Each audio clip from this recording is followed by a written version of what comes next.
Welcome into the triple option. My sincere apologies to anyone who tuned in yesterday and we weren't here.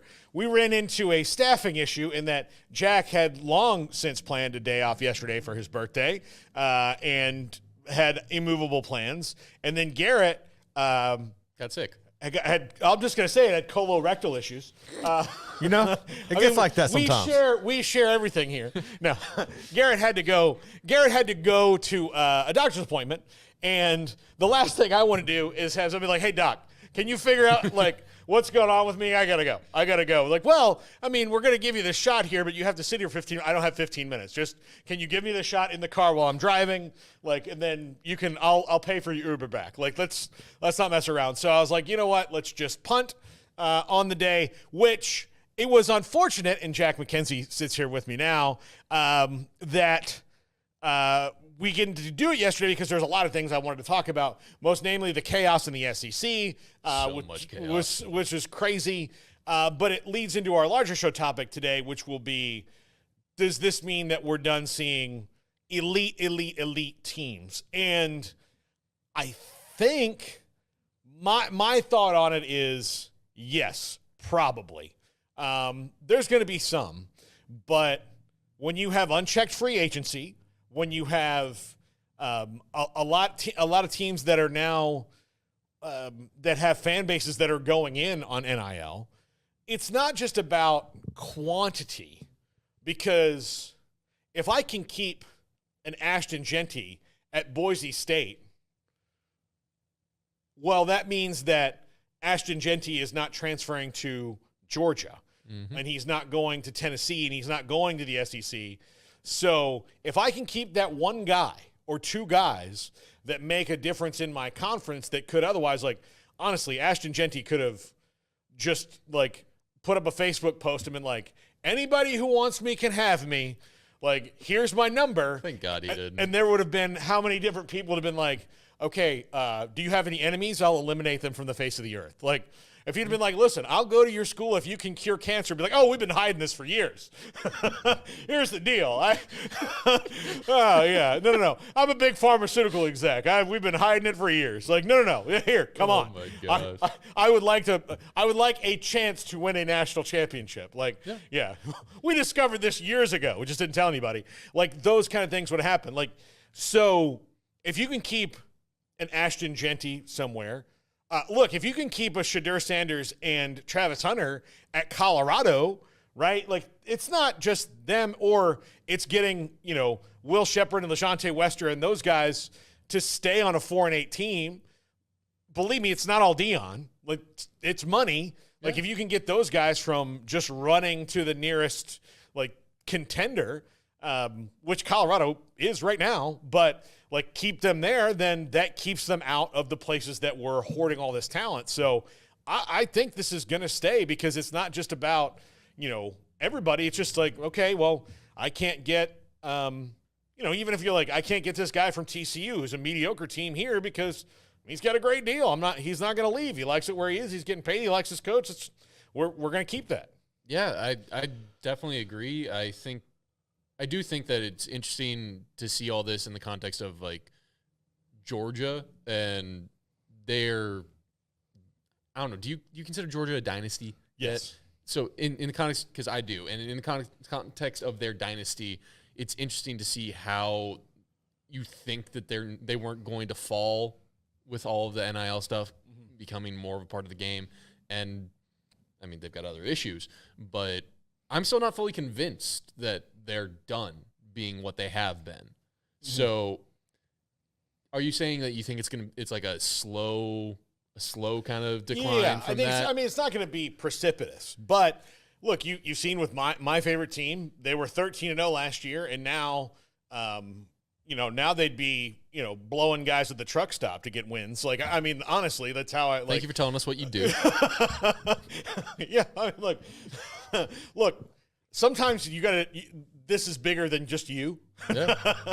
No, but like, it's like, honestly, if you look at how it fell, why did it fall? Free agency. They built their team on free agency, and they were short on developing guys. And so then they lost all this talent all at once.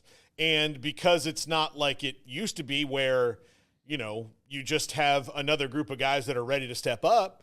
And you might have guys that are good enough to be that, but you don't have all of them together because 2 or 3 of them left, or you just didn't hit on it, or, like Ohio State is doing a great job at hoarding quarterbacks right now. Amazing. Now, because they got Devin Brown, who's never going to be the starter there and should have transferred, somewhere where he was going to play, but apparently he just loves being at Ohio State and wearing number 33. They have 2 5-stars in there, in Julian Sand and Aaron Noland.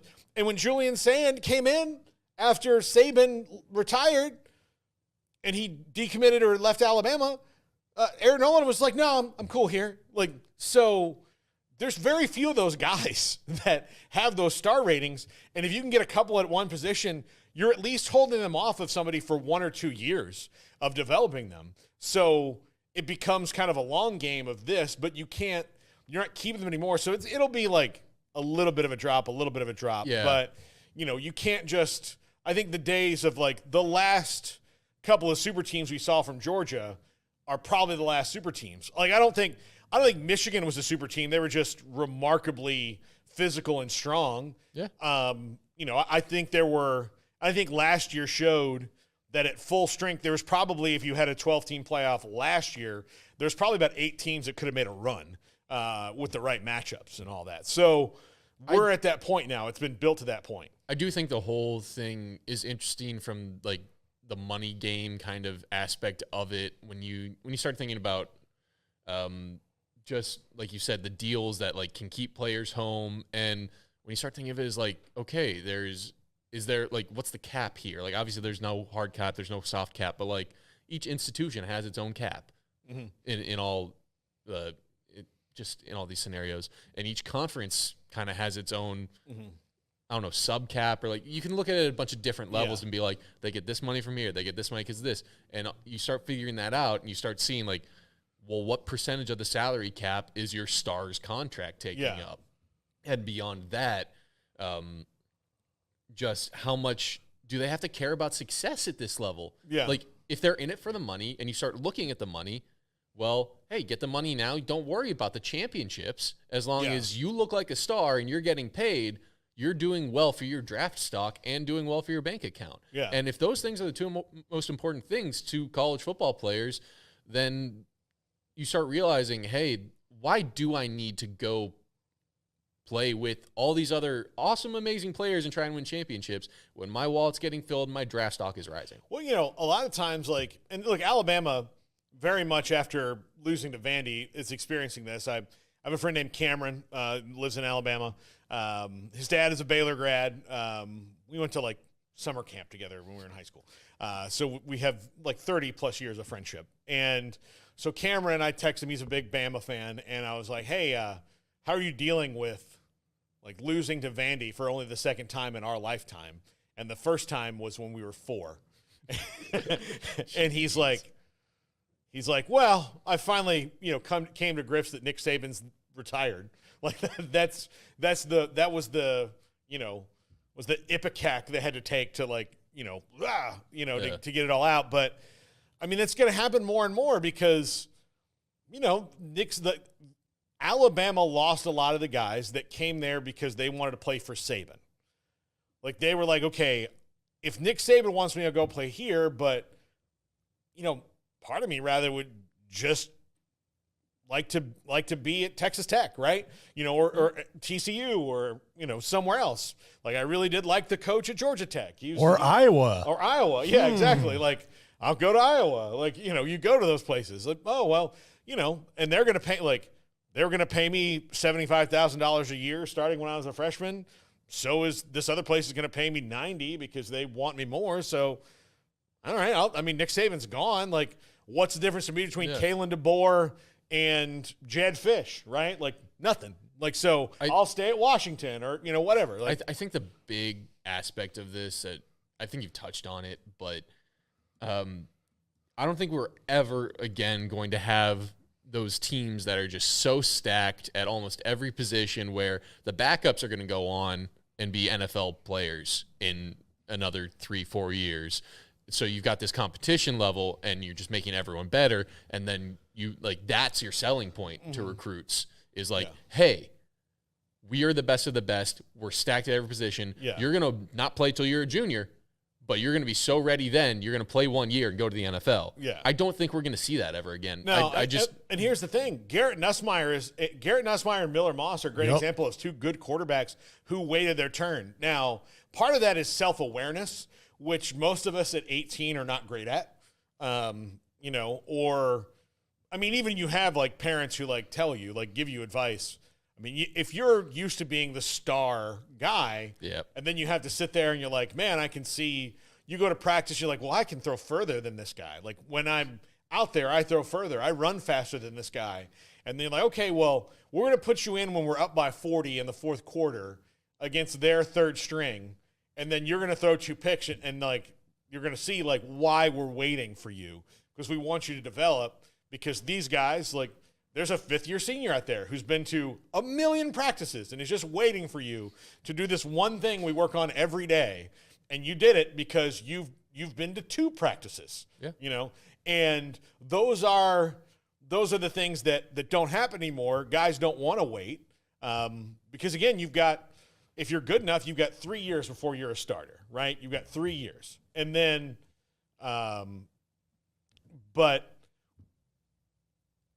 is it better for you? Like, when you look at some of the quarterback play in the NFL over the last few years, like how many guys, didn't have to like sit and wait, and then they had their one good year, and then, oh, we've got to have this guy.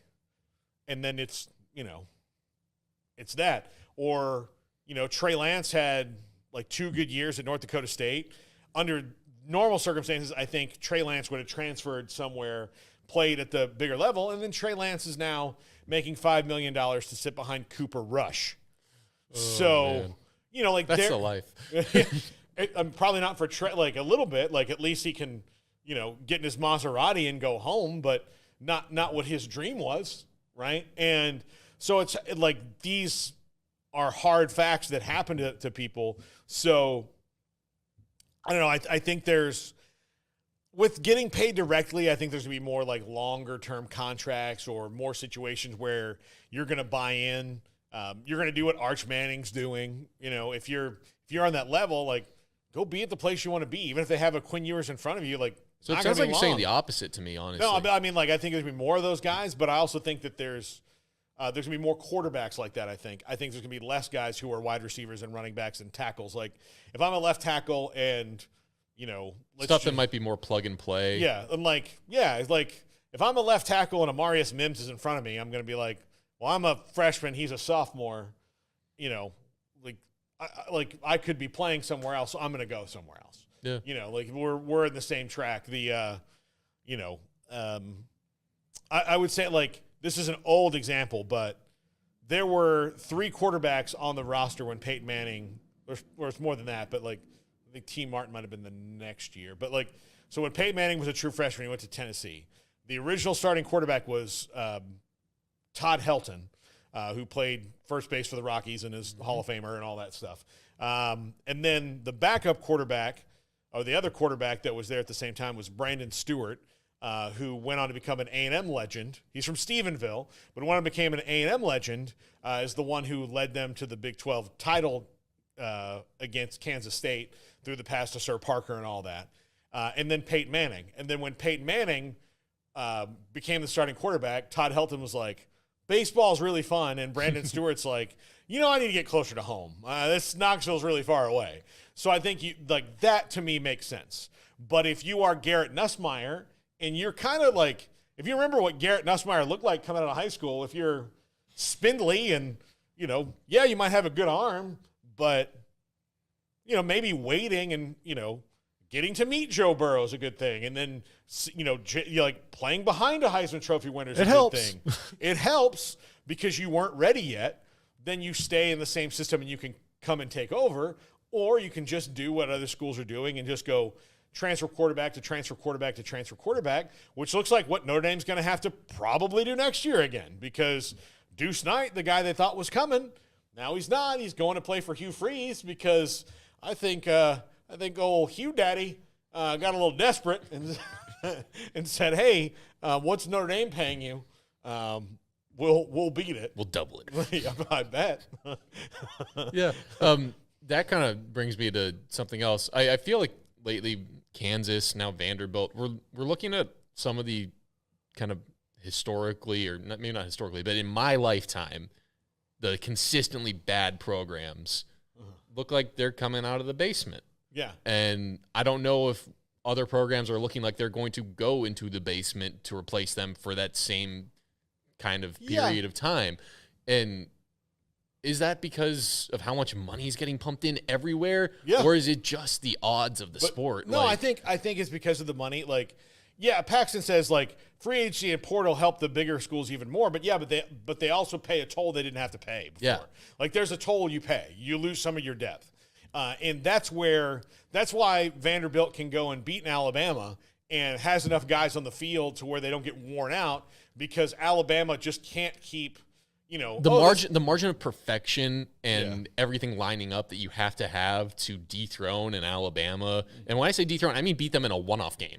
Mm-hmm. That margin of error is only getting bigger because of the transfer portal, because of NIL. Like, yes, they can stack the talent, but it's also leading to it's tougher to retain the talent once you have them. Like, yes, you're probably getting all the great recruiting classes, but once you have the first wave of guys prove themselves, your starters prove themselves, the backups are probably there being like, I am very close to as good as him, if not believing they're better. Yeah. And they're going to want to go show that. They're going to want to go prove that. Mm-hmm. And they know if they go and prove it, they've got a payday coming, and they don't want to wait on that payday to come. Yeah. But here's another thing that's happening that I think affects it more. And there's not a lot of these guys, but there's enough to where, you've got these guys who are like former 4- and 5-star guys that transfer to 4 schools, right? Well, look, if he's not starting at Georgia, but he's still that kind of caliber of athlete, and he's just not getting, like, you could have him, and then, like, when the tight end that you have, like when Brock Bowers sprains his ankle, this guy can go in and be very serviceable for you because he's athletic. He can score a couple touchdowns, like whatever it is. Is he Brock Bowers? No, because if he was, he would be playing on the field at the same time. But like those guys are now hopping around, so they're not getting developed because they're chasing NIL. I do think that like there's a not so rare disease where like when they get to campus and they stop getting recruited. And it's like, hey, you know how we gave you like lobster and all that stuff here? Like, no, here's a protein shake. Here's 4 egg whites. This is turkey bacon. Like, these are the things you're going to eat now. And then when we win big games, we'll take you guys out for steak. Or when we're on the road, we're gonna have a nice catered meal. But bottom line is like, this is what you do now. You're like, yeah, but you guys love me. Yeah, we do. But you need to now love us back by performing. Like, this is the expectation because you've got NIL money. That NIL money isn't coming because they want to be your friend. They want you to play for this team and win. This scholarship, all this cool stuff you're getting is not because, you're a swell guy. It's because you have this talent that now you are obligated to use for us because this is the whole deal of the scholarship and NIL thing. And then there's those guys who, after 2 months of that, like, I really miss being recruited. That was fun. Like, I met lots of girls, I felt like I had a social life, like that. Let me go do that again. And I'm going to get in the portal. And so they go and they get recruited again and again and again. I'll use, I think Bear Alexander is the best example of this. The USC, like, you're at USC, you're a key member of the rotation in the defensive line. They're getting you better. He's played better this year than he has anywhere else. He was getting reps in the national championship at Georgia and left. Yeah. So, you know why? Because, like, getting recruited is fun. Oh, I also think he's kind of lazy. Yeah. Well, yeah. Getting recruited is fun. You know what you don't have to do during recruiting visits? Shuttles, bench press, squats. You're not being held to a high standard in recruiting visits. Yeah. You are the standard in recruiting visits. Yeah, exactly. Like, that's all. This is the cool stuff. We want to get you here. We want to show how much we're enthusiastic about it, but it's also the stuff this is the stuff winners eat. Like, like coffee is for closers, man. Like, let's get this done. So now on a good high protein breakfast meal. You got me hungry. Yeah. Like, what are these? These are green tomatoes. This is your special thing on your omelet today. Oh, are there yolks in this one? 2 yolks. Mostly egg whites. Do you like shallots? I want egg whites and turkey bacon now. Come on. You're getting me hungry. Yeah. I still don't believe turkey bacon's a real thing, but I mean, I know it's real, but like, I feel like it's some sort of government conspiracy. I can see that. Yeah. I can see like, that. oh, no. Like, is it really turkey? Like, is it really turkey or is it just some other thing? You tell me it's turkey because I like turkey and I like bacon. And then if it's going to, I'm like, okay, well, I can fool myself. When really all I want is just regular bacon. Yeah, it's actually rat meat. Yeah. Who knows? Who knows? I mean, there's no rats around here. It could be going How all are we the. going to control the rat population, Paul? Yeah. And how are we going to dispose of all that waste? Yeah. Turkey bacon. Yeah, exactly. There's some guy in the subway in New York City just like taking it off to Hormel going, here you go, buddy. Make that turkey bacon just my new thing. So, by the way, this is Jack McKenzie, Kyle Visser. He's our producer, editor. I don't know. What's your job here? What's your title? Creative director. Creative director. He's our creative director. I don't know. No, he just made that up. They let me say whatever I want. Yeah, no, he's like, we could not function. Although, I got to say, while he's on the air. Like, much more accurate than probably studio manager. Yeah. That's something I definitely know I do. So, and I appreciate this because when I was in radio, I used to kind of be you where every time there's a problem, like I had to fix it. That's kind of your job right now. I'm very proud of us that we have fixed 3 separate problems while you were gone last week without you here, even having to involve you. Pretty impressive. Yeah, no. I mean, like, it's not like we don't need you anymore, but I mean, I think I sent you a gif of like pull-ups, like, like, mommy, wow, I'm a big kid now. We figured them out. One of them was a video problem too. Yep. Yeah, one of them was a video problem that I figured out. Damn. Yeah. Sometimes you do pick up things by osmosis. I used to think it was bullshit, but no, you really can. Like, if you just kind of pay attention, like 70% of the time, you're going to have things and like, oh, I remember Jack said something about this. What's that button do? Oh, hey, look, they were on camera again. All right, don't need to call him. Jeez.